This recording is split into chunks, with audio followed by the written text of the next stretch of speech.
Hello everyone. तो फिर हम आते हैं एक नए क्वेश्चन के साथ।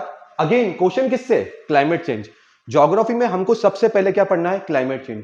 क्योंकि ज्योग्राफी के अंदर क्लाइमेट चेंज से हर साल 3 और 4 क्वेश्चन आ रहे हैं। हर साल की क्या बात करूं? मैं बात करूं 2024 जो पिछले साल का पेपर है, उसमें भी किससे रिलेटेड क्वेश्चन आया? क्लाइमेट चेंज से। अब इसने क्वेश्चन पूछा है टाइप्स ऑफ क्लाइमेट पे। स्टेटमेंट पढ़ते हैं और पता लगाते हैं ये कौन से टाइप का क्लाइमेट है। पहली स्टेटमेंट क्या है? Annual and daily range of temperature is low. तापमानों की वार्षिक और दैनिक सीमा निम्न है, मतलब टेम्परेचर में चेंज कम हो रहा है। दिन और रात के टेम्परेचर में जो डिफरेंस है वो क्या है? कम है। बेसिक मीनिंग, यूपीएससी शब्दों के साथ खेलता है। दूसरा, वर्ष भर में वर्षण होता है, मतलब पूरा दिन क्या हो रहा है हमारा? प्रेसिपिटेशन, मतलब रेनफॉल हो रहा है, बारिश हो रही है। यहाँ पे जो प्रीसिपिटेशन मतलब क्या है? डेली का डेली क्या हो रही है? इधर बारिश हो रही है। और ये किसकी बात कर रहा है? थ्रू आउट द ईयर, मतलब आपके पूरे साल क्या हो रही है? रेनफॉल हो रही है। तीसरी स्टेटमेंट की बात करूं, जो बारिश की मात्रा है वो कितनी है? 50 से 250 सेंटीमीटर। कितनी? 50 से 250 सेंटीमीटर। अब इन तीन स्टेटमेंटों के आधार पे हमको पता करना है कि इसका क्वेश्चन का आंसर क्या होगा। इन तीन स्टेटमेंट के बेसिस पे हमको मालूम चलना है कि कौन सा टाइप का क्लाइमेट है। एक एक करके देखते हैं। इक्वेटोरियल क्लाइमेट, मतलब वैसा क्लाइमेट जो 0 डिग्री पे एग्जिस्ट करता है। आप देखेंगे जो इक्वेटोरियल टाइप ऑफ क्लाइमेट है उसमें जो रेनफॉल है वो कितना होता है? 250 सेंटीमीटर से ज्यादा। कितना होता है बच्चों?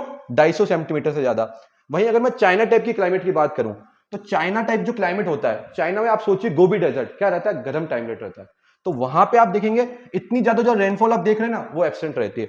और वहां पे जो डेली और एनुअल टेम्परेचर रेंज है वो भी क्या होती है? हाई। मतलब जो गर्मी होती है वो क्या होती है? एक्सट्रीम गर्मी होती है। और जो ठंड होती है वो एक्सट्रीम ठंड होती है।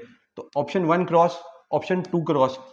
तीसरे में आपको थोड़ा बहुत कंफ्यूज हो सकता है, ह्यूमिड टाइप। ह्यूमिड समझते हैं? जब हमारे गर्मियों में हमारे क्या होता है? ह्यूमिडिटी बढ़ती है, उस कारण क्या होता है? वर्षा की मात्रा बहुत ज्यादा होती है। तो ऑप्शन 3 भी क्या है? का नहीं होगा, क्योंकि वर्षा होती है पर वो 150 सेंटीमीटर तक होती है। कब तक? 150 सेंटीमीटर। किसमें? ह्यूमिड टाइप क्लाइमेट में। तो इस क्वेश्चन का आंसर क्या हो जाएगा? Marine west coast climate. अभी देखते हैं ये एरिया आता कहां है? मरीन वेस्ट कोस्ट क्लाइमेट आता कहां है? मैप से हम समझते हैं। ये यूरोप देख रहे हैं, जहां पे ब्रिटेन है हमारा, ठीक है, स्विट्जरलैंड है।